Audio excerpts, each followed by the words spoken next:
Sorry then, before I get a bit blown up this morning. Well, I'll just do this introduction. Right, ready to go. Get myself in the mood. What website do I represent? This is Darlington Music Daily. Thank you, Rob. Thank you for your help there. I'm Matthew Taylor. It's a very horrible, blustery day in Darlington, but it's alright because I'm in the Forum Music Centre in the cosy environment, or not so cosy environment of the studio, but it's alright because I've got the warmth of my good friend Rob Irish, who is how are we going to phrase it? The marketing manager, general impresario, and musical svengali of the Access to Music course at the Forum Music Centre. Now, the Access to Music course centre, for those of you that don't know, is a sort of college programme that's run by the Forum Music Centre. I suppose I'll leave it to you to elaborate, Rob. You want to go a little bit further with that? To put it simply, we're a music college. We're a national network of music colleges, in fact, and we operate in cities all around the UK. That being Brighton, London, Norwich, Birmingham, all over the place, and obviously up here in Darlington, which is really great. And what we do that's a little bit different in terms of placement is we run it out of existing music venues, i.e. the Forum Music Centre being Darlington's primary music venue, the very place we are sitting right now. And that gives this, a really creative, interesting, real-world environment, I think, in which people can come in and learn music. Considering we're sat in a studio right now, but sometimes students will be having lessons in this very room, as we're speaking, I mean, at the time, when I was at college age, I did one of the previous technological college, which I think aimed to run along the same lines, but it didn't really quite have this kind of hands-on approach to it, and the Access to Music, from at least my perspective of it, really gives you a sort of a taste of what the studio environment's going to be like. Now, does the course, what would you say to people who wanted to join the course? I mean, typically, I think music progressively, and this is evidenced by the lack of people at gigs, music, or certainly guitar music, is becoming a little bit uncool. Perhaps when we were younger in the 1990s, there was the Oasis's, Ocean Colour Scenes, at the early 2000s you had the Libertines, the Strokes.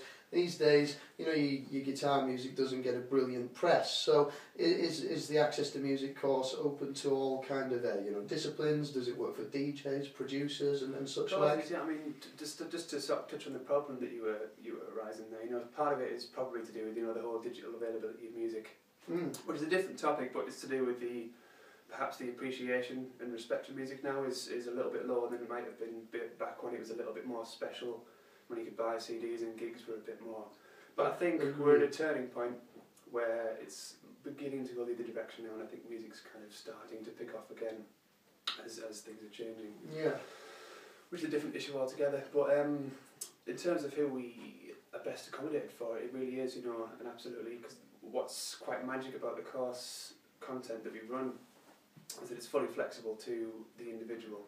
So anyone who comes to us who's either a guitarist or a singer or a DJ or a producer or wants to go into A&R or music management or publishing. Oh, so it does actually cover the actual management. It does cover the management side as well. It isn't just for sort of you sort of want to get out there musicians. It is for people who want to function in a management and A&R capacity as well. So because we get people who come to us who for the reason why a lot of people are in the business of the music industry is perhaps they just want to be involved in music, but maybe they can't play an instrument themselves or don't have that ability or whatever, but they do have the business acumen or the drive to communicate with people, that kind of thing. Indeed. So we run a business course as well as a performance course and a technology course. So that does tie in a point. I was actually going to put it later on in the interview, but I suppose it's prudent to sort of bring it up now that we're on the topic. You are doing some showcases with Island Records, I believe. One is the one this month? It's January the 7th, which is just next year, so you've got, people have got Christmas to prepare their stuff. Yeah. Get your Christmas recording done, get your Christmas sessioning out of the way. So give them a little bit of time, that's great. But yeah, Island Records have partnered with Access to Music to run a project whereby Access to Music students, the performance students specifically, you would presume anyway. Well, that's fantastic. Who've got original music that they want to get out there, they can submit their stuff, and Island, I mean, I've learned a lot just from the 5 minutes we've been talking. I had no idea that it was actually a sort of county. It was a sort of broad. It was broader than Darlington. I thought it was just something that the Forum ran, say, in conjunction with the Queen Elizabeth or whatever. I thought it was, a quite Darlow-centric thing. But it's good that it's. Yeah, it's good that it's connected as well, even for the students, because our closest centre is York.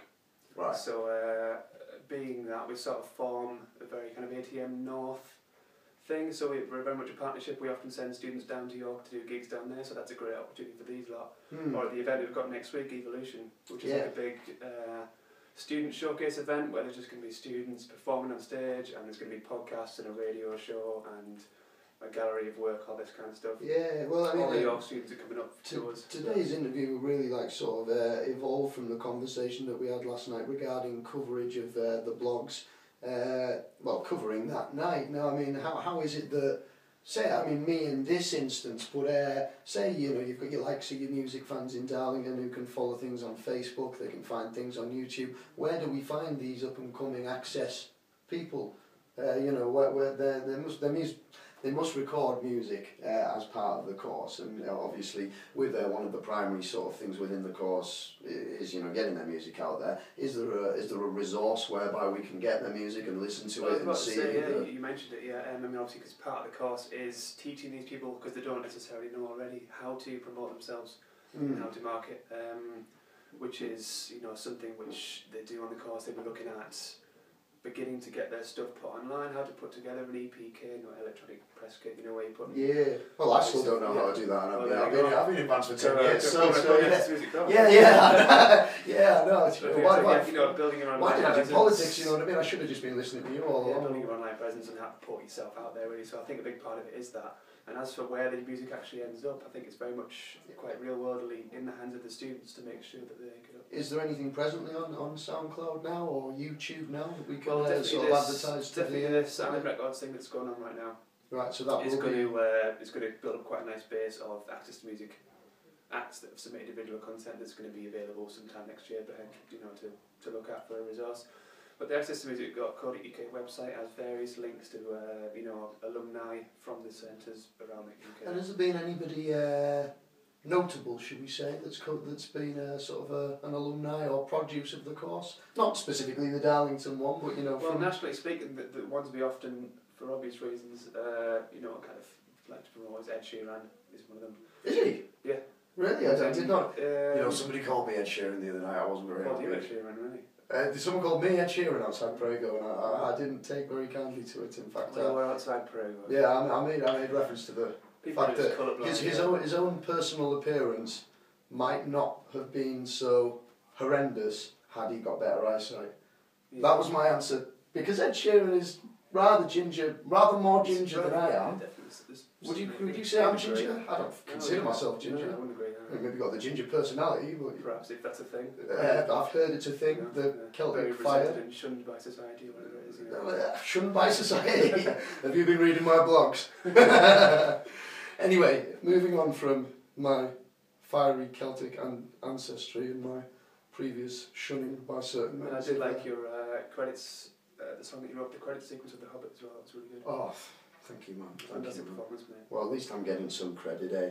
Now, I wanted to talk about you a little bit as well. You're in a group called Silent Houses, or you are not exactly in them, but you are of them, sort of thing. Is it Chris Shaw is the producer of Silent Houses, and obviously Hayley I know quite well. Vocalist / co-writer of Silent Houses as well. As you mentioned at the start when you introduced me prior to this as the svengali-figure of some sort. I'm very much, because I'm a media producer who does things like music production and songwriting and graphic design, photography, this kind of just the whole package, audio-visual media sort of stuff. So for Silent Houses, I've done quite a lot of work with them, both on the songwriting side and also the design side of their release one. No, I didn't know that was a cover when I wrote the review. I consider myself relatively educated in terms of music, relatively, but I didn't know. That's not a cover. Isn't it? No. That's an original track, yeah. Well, that's what I thought, because I'd never heard it before, and that's how I reviewed it. And then I read somebody else's review. Right, yeah. Then I read somebody else's review, and they said they'd covered the classic love song 1. So I was like, oh, is that a cover? No, you're quite right, it's original. Yeah, we all wrote it together, and then Good. We kind of took it to the studio together with Loft Music Studios in Newcastle. Right, which is a great studio, little plug in there. Yeah, a little plug in there for them. And we worked with a little management company as well to kind of, as far as my involvement was, it was to do with putting shot the music video for a start, edited that together, and there was design input and just a little bit of marketing, that kind of stuff. Just really background, helping push the song out there, sort of things. And where do you see Silent Houses going from here? Because they are looking for label representation, I believe. Yeah, I mean, they're working with a small music management company which is quite new up in Gateshead at the moment. But they are looking to pitch themselves and broaden the horizons on a more national scale now. They're kind of looking to work on, so they've obviously just released one.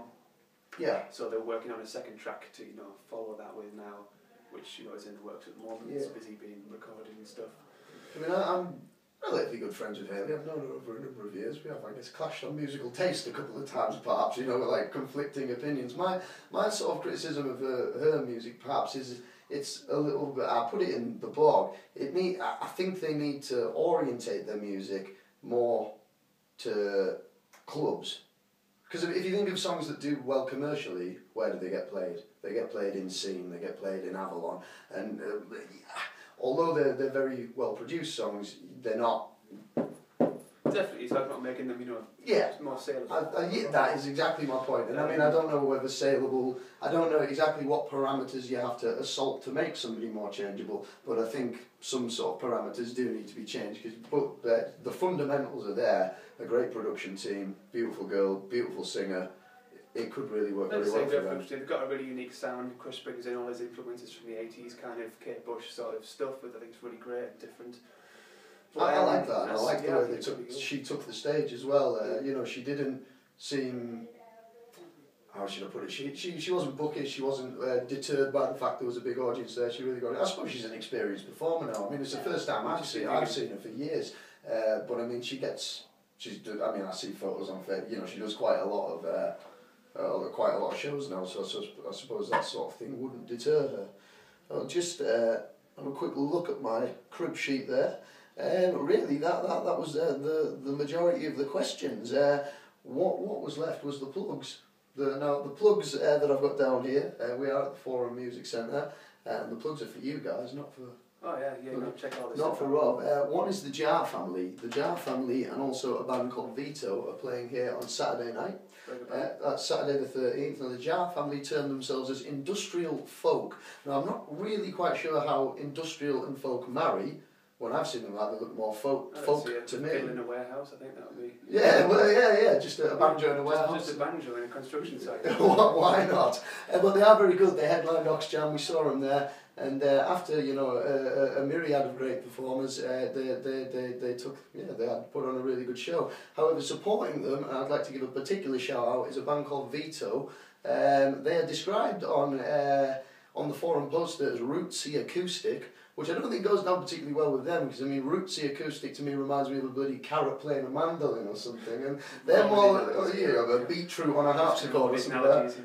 Rootsy acoustic, what the fuck's that? But they're like the Bee Gees with a girl. They're 3-part vocal harmonies, but also with a girl. They sing beautiful Beatle, Bee Gees songs, and that's Saturday night at the Forum. Doors £7.30, £6 entry. On Tuesday night, Rob's night. Yeah, we have Evolution, which I think we touched on. It is a big event which brings students of York up, and we're doing a big student showcase. All the performance students who are artists within their own right are all performing all night. It is 6 PM till 10:30 PM, and while that's going on, there's also the students are in bed on time. Yeah, you've got to make sure they're in bed on time and stuff, as well as not drinking what they shouldn't be, because we have. Is it a dry bar? It's not a dry bar. That's what I was getting onto, because it is You can drink for an interesting night. Bit of student showcase stuff going on, bit of live music, bit of tech students are going to be doing some podcasts, and got loads of stuff going on. Fantastic. That's an interesting one. That sounds great. Wednesday night, my band, The Days, are supporting. No, we're headlining. Oh God, Jesus. We're headlining the Forum, and we are being supported by, or actually really Astoma are co-headlining. Astoma, Chris Davidson's band, who is also in Kickshaws, who you will have heard of. They play quite sort of heavy, emo-y, proggy kind of rock, but they're a great band. Doors £7.30, entrance only £3. Maybe that's because we can't draw a crowd, but Thursday there is a Weekend Sun interview occurring. You're not invited to that, but you will see it on the blog sometime soon. And that is about it. Is there anything you'd like to add? No, thanks for having me. Yeah, thank you very much for coming along to talk to us, or talking to us, and yeah, That's it. Cool. Thanks a lot, guys. Next update will be the Weekend Sun interview, probably this weekend. Thanks a lot.